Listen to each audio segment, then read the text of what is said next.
I want to reward the work and the effort and the attempt to grow and potentially and make mistakes, and that's fine. I'm not going to punish you for mistakes in this class because the rest of the world does that, and I don't think we need to. Hey guys, welcome back to Ready to Redo, where each week we'll be mixing mediocre humour with the topic of redoing education. This is part 2 of our interview with Rick Kitagawa. In part 1, we discussed resume writing and how to show our value to employers, as well as Rick's own experience being a uni professor. If you haven't listened to it, I'd highly recommend you do. Today though, we're talking about giving students more freedom in how they learn and are graded, as well as ways to not let money distract us from a job we actually want, and also how Rick is an internationally ranked skee-baller? What? Anyway, yeah, let's jump straight into it.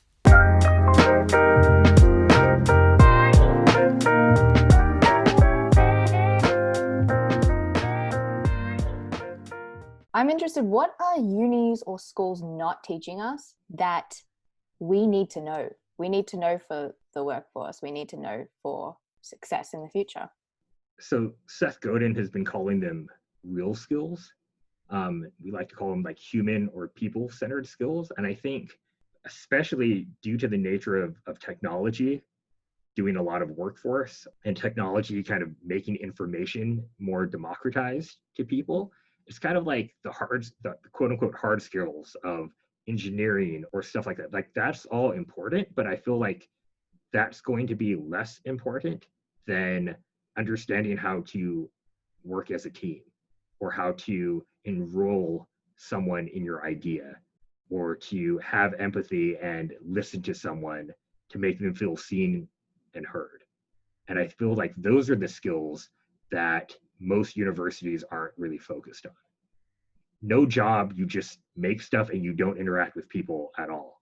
Like that job doesn't exist really, or it does exist, but very few people can get those. Like I know there's a story of like some guy at Google who like doesn't talk to people and just engineers, but is like the best engineer in Google or something like that. But most of us have to deal with human beings, right? We manage a team, we are managed by someone else, we have to sell, we have to greet people, we have to talk to people, right? And it's like those skills of building connection, getting people to change their minds, like those are all the skills that I feel like we should be focused on. And that those are the ones that, because they're hard and because they're incredibly context specific, we shy away from teaching it. And I think we generally shy away from teaching strategy because one, people don't like strategy because you have to think for yourself, which is another core skill that I think you need to learn how to do. And the other thing is that it's incredibly difficult to teach. Where do you think that we could make it doable to like teachable actually? Yeah, I mean, that's a great question. And that's actually what my consultancy is working on, is we're developing practical frameworks for teaching things like how to build trust or how to build empathy. Because I think we think of these as soft skills, meaning they're like things you can't practice, but there are concrete ways of measuring how empathetic are you, or like, how do you build empathy, right? People are always like, we need more empathy. And you're like, how do you do that? So I asked Rick after how you actually do that. He says one of the easiest ways is to pick a person you disagree with and then get really curious about why they think the way they do. There are step-by-step instructions in his free Empathy in Action workshop, but the basics is to try to think of the circumstances that the other person could be going through. So for example, if someone cuts him off in traffic, he thinks, what if someone's carrying a heart on ice that needs to get to a hospital to save someone, or something else that validates their actions? And were you trying to incorporate that into your teaching? I was. So kind of like day one, so From the Art of Possibility, it's a book by the Xanders. They're a couple. They talk about the idea of giving yourself an A. You know, I tell my students, I have this whole rant about how grades don't matter for the most part, for most of them, because I was like, grades don't matter, your degree doesn't matter. Just a side note, Rick is specifically talking about the creative industry, where degrees don't really matter compared to portfolios of work. He mentions that the best way to get into the game industry is to make your own game. But there are exceptions, of course, so if it's an industry that's highly regulated or failing can actually cost someone's life, then no, a degree is important. And a direct quote from Rick, he says, "If you want to be a doctor or an architect, then stay in school, kids." Given that we're an accredited school, I have to have these certain standards of giving grades out. I'm going to make it really easy for you, even if you miss those standards the first time, to resubmit work, and I will give you the higher grade of the two.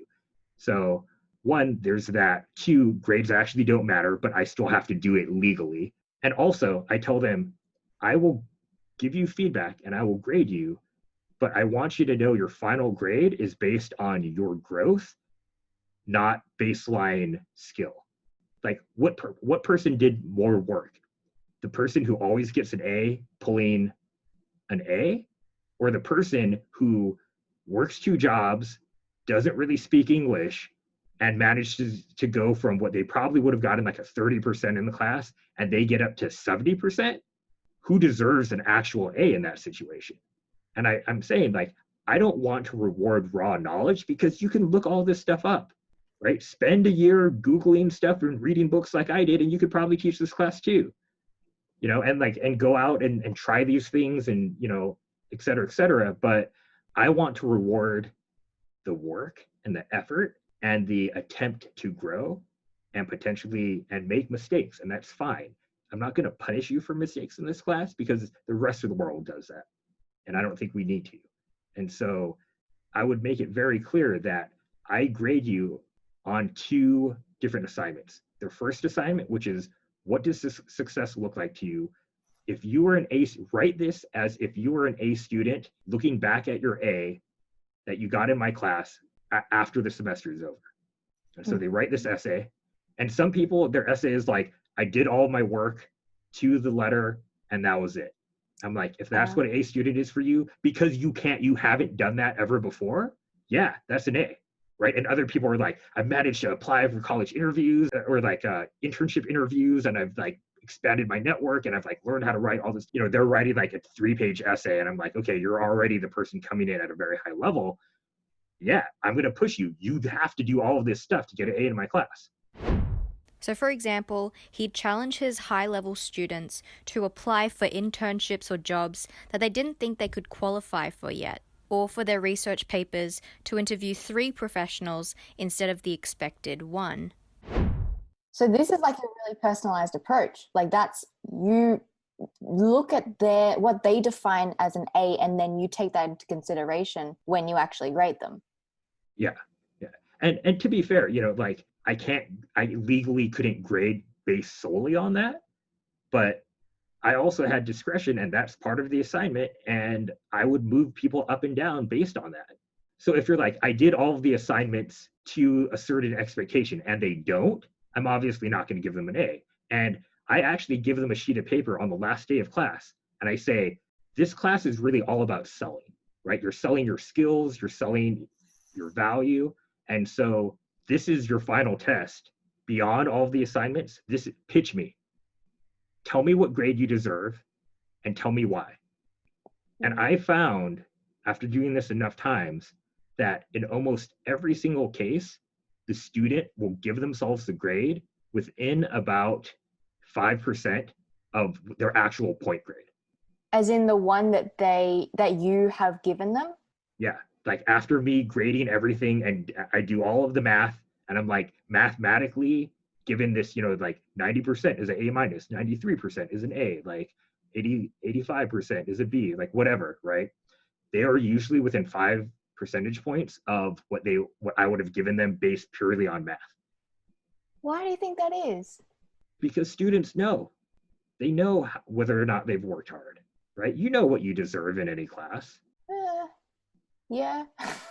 Right? Like, it's like how, like there will be exceptions where I will bump a student up maybe a full grade or two, because people are like, you know what? I know I didn't perform to what my potential is, but given my circumstances this semester of like my parent dying midway through, or like me being evicted in week 4 and having to find temporary housing for 4 weeks, like given all of this, I did do my best, and this is what, and I know it's not an A, but I did what I could, and yeah, B plus should be good. Mm-hmm. And I'm like, well, technically you didn't do a lot of the classwork, but I also understand. And the work you did do, however, I can tell that you're understanding the strategy and you're not just doing work. And so I'd be like, yeah, you do get a B plus. And most people will be like, I did my best, but I also know that I could have done a lot better. So I think I have an A in your class, but I think I deserve a B plus. Oh, And they I'll will be mark like, themselves down. yeah. And I'll be like, I'll still give you an A minus. Oh, that's really honest of them. Mm-hmm. Yes, I mean, this is a thing, right? Like as an educator, we often feel like students are like sneaky and they're trying to hack stuff, and it's because we don't show them any care. You know, like in the workplace, there's a big thing about with coronavirus and COVID-19 and like working from home. You know, some companies are making like people like they're installing software on people's computers to see how often they're like moving their mouse every hour and stuff like that. And so then and that shows no trust in your employees that they're going to get their jobs done. Yeah. And so then at that point, people are making things that will like automatically move their mouse so they don't have to do the work. And I'm kind of like, of course they're going to try to game the system, is because you don't give a shit about them.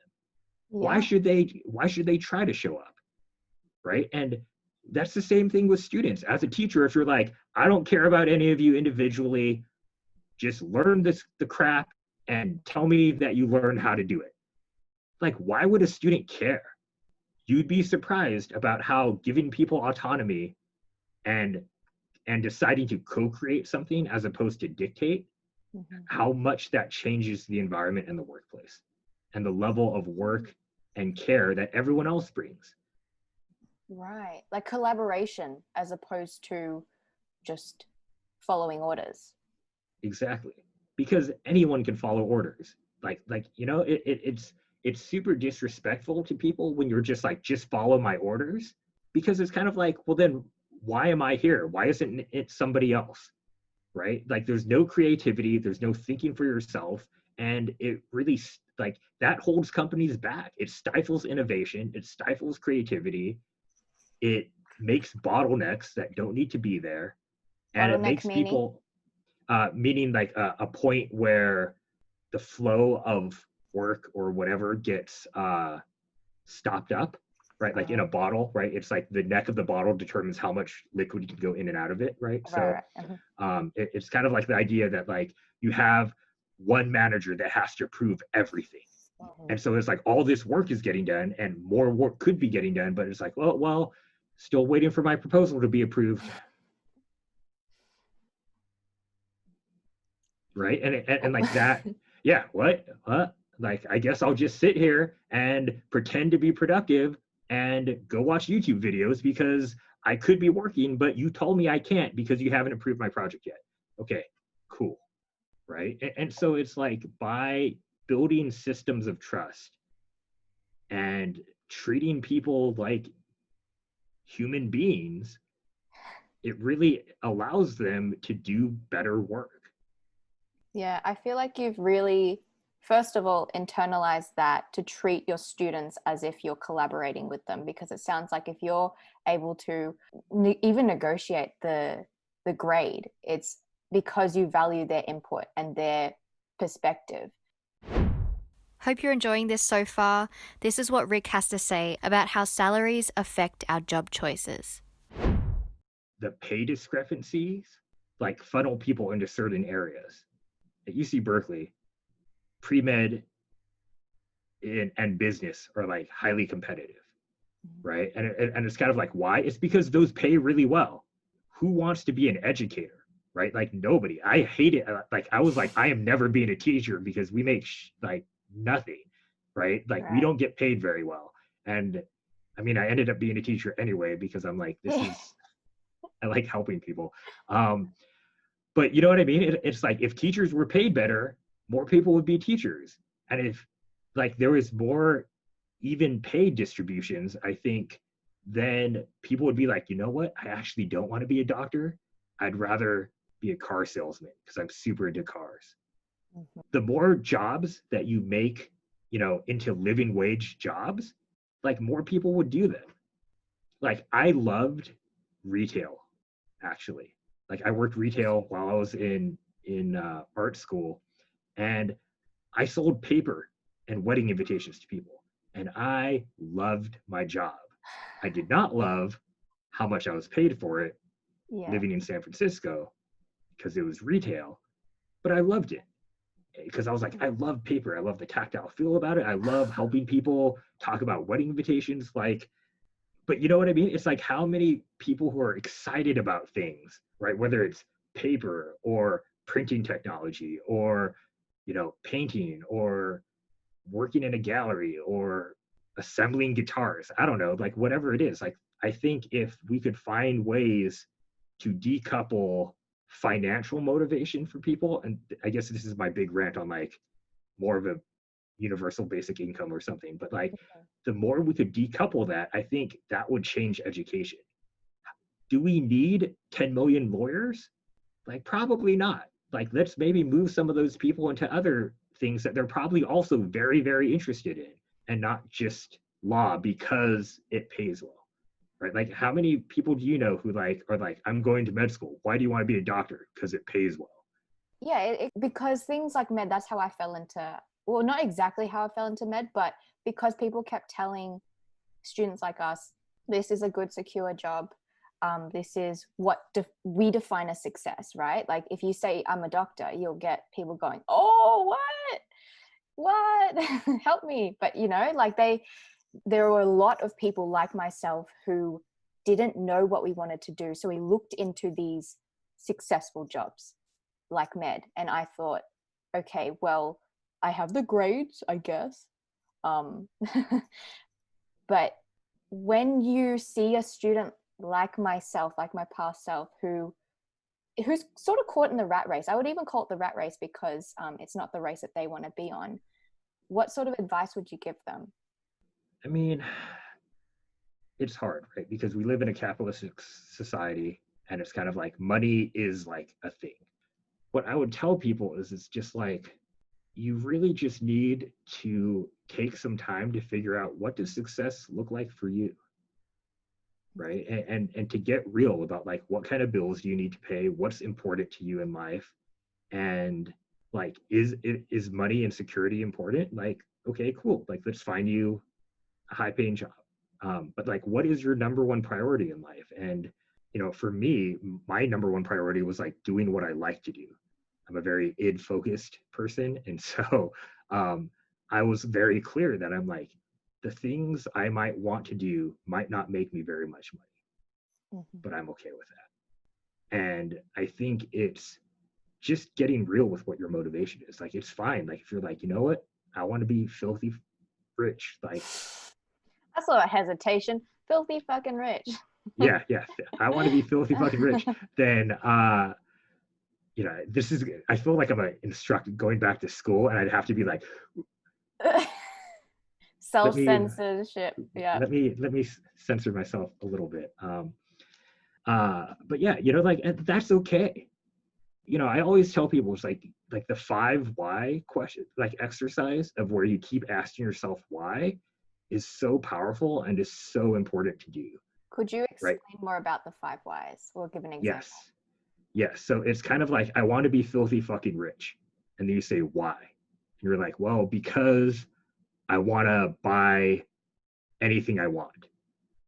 Why?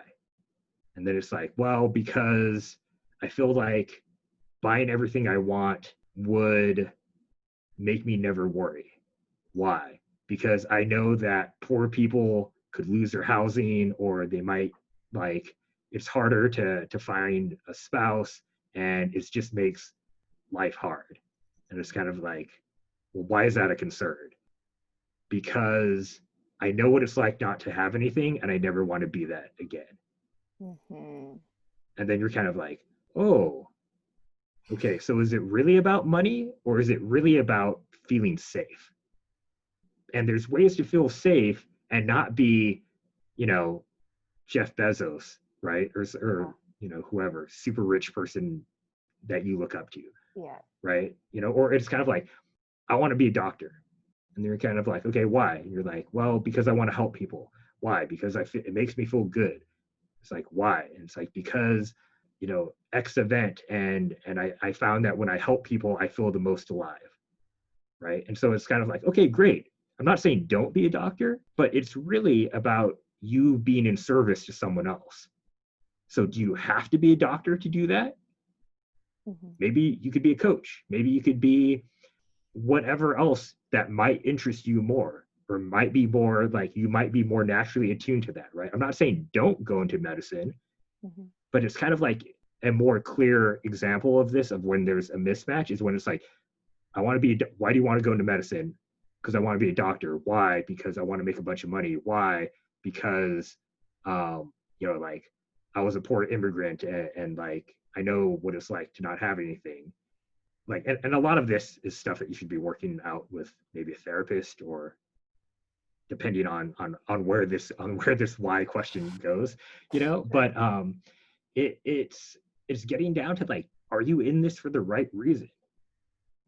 Like, I get it, like trauma's real, like, there's a lot of people have gone through a lot of really gnarly stuff, and I get it that you're like, I never want to feel that again. And it's like, yeah, you shouldn't have to, and it's unfair that you did, but like, don't let that dictate your life and your career. It's just so difficult for students, especially because in school, it's not like we're exposed to so many different job opportunities, because the ones that get called out a lot are med and law and a lot of others. We're just using these as an example. Yeah, engineering, etc.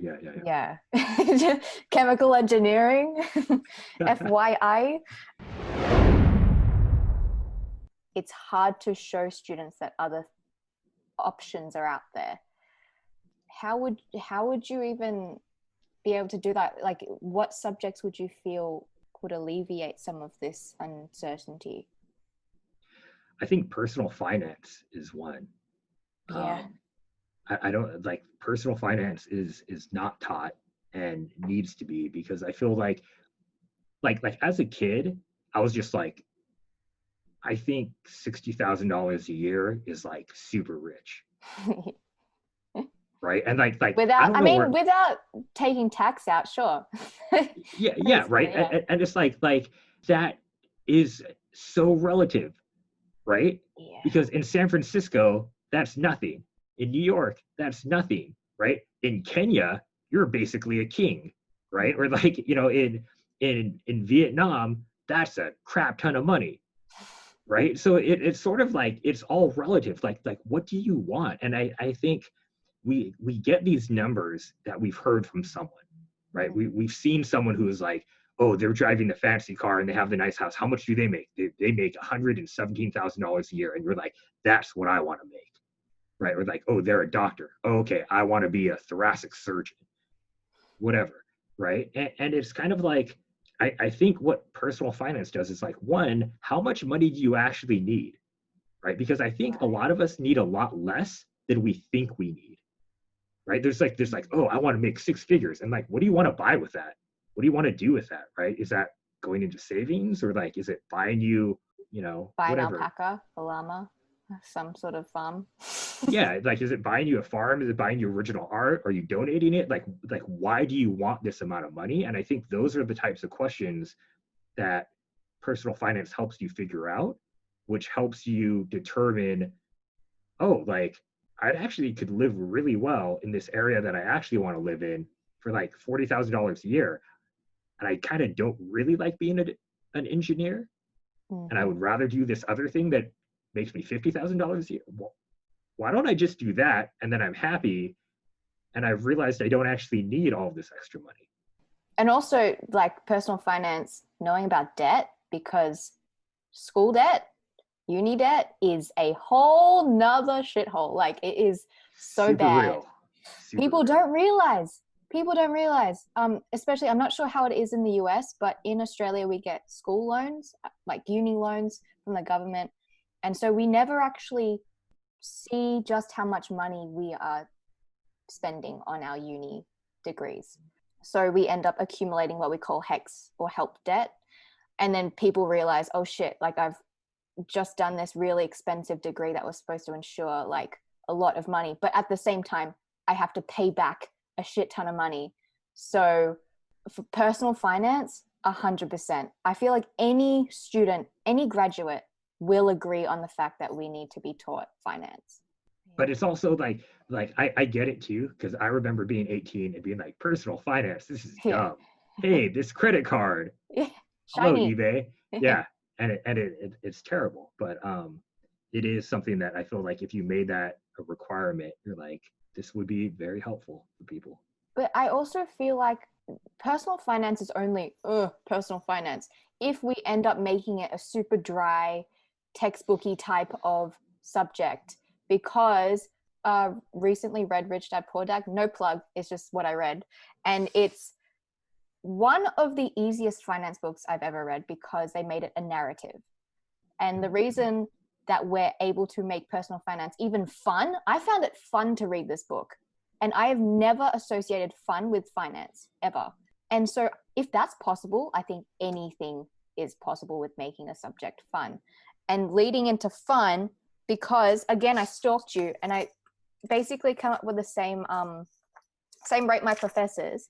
And it says, Rick makes a classroom environment actually fun and not have it feel dull or forced to be there.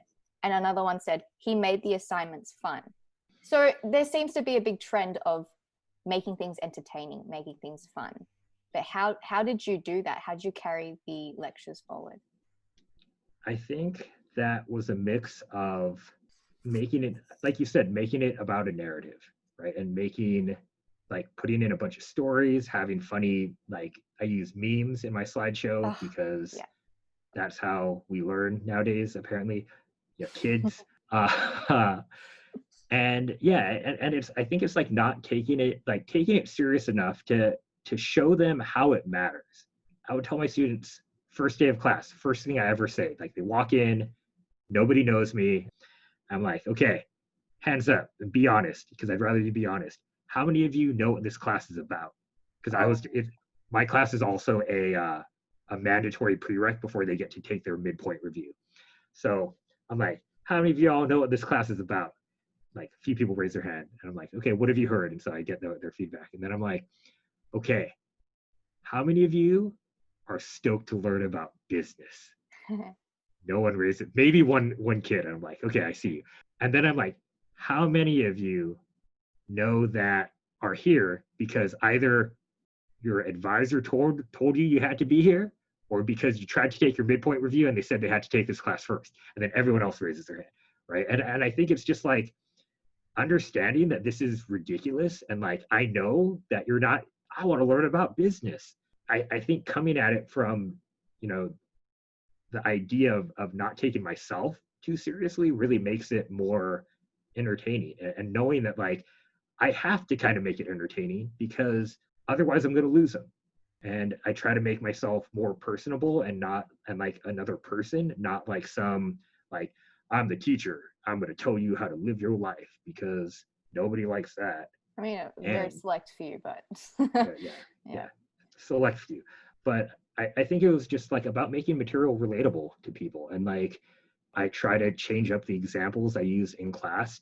Like I said, I have a lot of different majors. So it'd be like, okay, let me tell you how this relates to fashion and entertainment design and jewelry making. And then on this next thing, okay, this is an example for 3D modelers and VFX artists and fine art sculptors. And so it's like trying to make it engaging and relatable to everyone, as opposed to be like, this is my life, this is what I did, and so you do it like me. Because that's boring. Yeah, and also and I would talk like that too, and it's like I think making fun of myself and not taking it seriously. I think like you have to do that to be an engaging, interesting instructor, especially when you're teaching stuff that people could like if you made it fun, but typically do not like. Yeah. The interesting thing is that no one will listen unless if they can see a point in what you're teaching them. Like there is no way that you're going to get a student to even listen to you if they don't know what are they learning it for? What is the point of learning this? How can I apply it to my life? I think it's more obvious in terms of resume writing. Like there is a very clear purpose to it. But for a lot of things, like in my science degree, there was a lot of theory that is more applicable to academia and research, but there was never a real emphasis on, okay, how is this exactly relevant to my life right now? And the only engaging lectures, I remember there was this one about the physiology of the eye, and she used case studies of say if this person experienced this and this and this, drawing upon our theory, what can we conclude? So it was directly using theory to attach it to a patient that she had a while ago. And that made class so much more interesting. So much more interesting, because now we actually have something to base our learning upon. And she's also engaging you, right? She's not just talking at you. She's like, think about this. And you're kind of like, huh, yeah, maybe it's this. But you know what I mean? It's like the more questions you can ask as opposed to statements you can make as an instructor, I think the more fun class is. Yeah, so thank you. I have some little rapid fire questions and then we will conclude this. So, okay, it says, another quote from a student: "The dude has some great hobbies." What sort of hobbies do you have? I am a internationally ranked skee-ball player, which I don't even know if you have skee-ball in Australia, but it's this carnival game. It's spelled SKEE hyphen ball, BALL. SKEE. I strongly encourage you guys to have a look at what Skeeball is. You've probably played this at one point in your life. I compete at now it's technically international level, even though it's really just America and then one bar in Germany, but technically international now. And yeah, I usually end up in the individual national competition. I've made top 16 in the nation twice. Holy shit.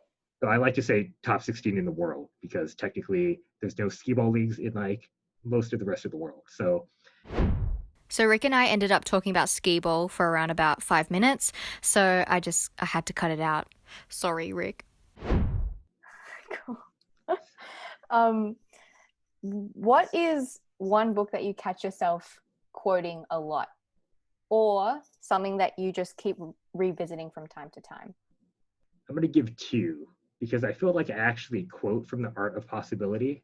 I also, because I talk a lot about fear and shame in the work I do around imposter syndrome, I quote Brene Brown a lot.